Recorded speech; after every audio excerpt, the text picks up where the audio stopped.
Today's topic is mass spectrometer. Mass spectrometer is used to identify an element.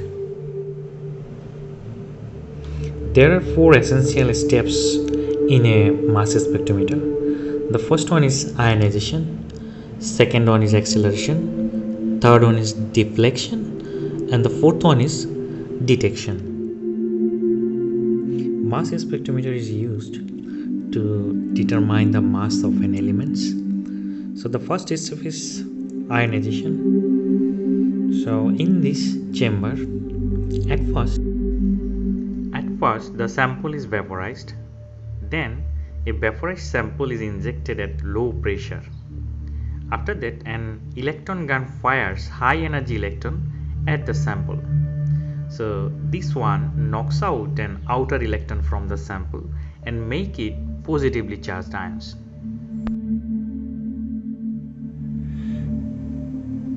Iron is a neutral atom. It contains 26 proton and 26 electron. So overall, the iron is neutral. In mass spectrometer, when a high energy electron collide with the outer shell electron of iron, so maybe 1 or 2 or 3 electron or maybe more electron can be removed from the iron and make the iron positively charged ions. So look at the first example. So in the first example, only 1 electron is removed from the iron, so it become Fe1 plus. But in the second example, 2 electrons are removed, so the iron becomes Fe2 plus ions. But in the third one, 3 electrons are removed, and the iron becomes Fe3 plus. A negative electric field is applied in here. So the positively charged simply accelerate to the negative electric field. Third step of the mass spectrometer is deflection. The beam of positive ion is deflected by a strong magnetic field. So this deflection actually depends on the mass and the charge of the positive ion. So ultimately, mass to charge ratio of the positive ion. The smaller the ratio, the larger the deflection. So by varying the magnetic field ratio, ions of different mass by charge ratio pass through the center.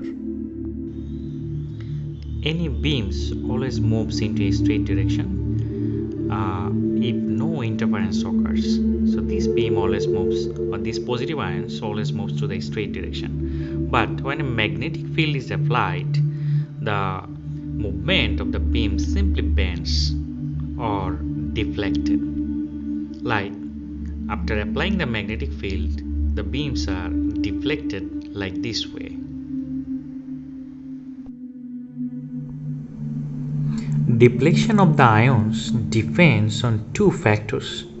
One is mass, another one is charge. More mass means less deflection. That means the heavier ions deflected less. In here, Fe28, that one is heavier. So Fe28 will be deflected less, but Fe26 that one is lighter, so it will be deflected more. In this example, Fe3 plus that one has more charges, so it will be deflected more, but Fe1 plus that has less charge than others, so it will be deflected less. That means more charge means more deflection.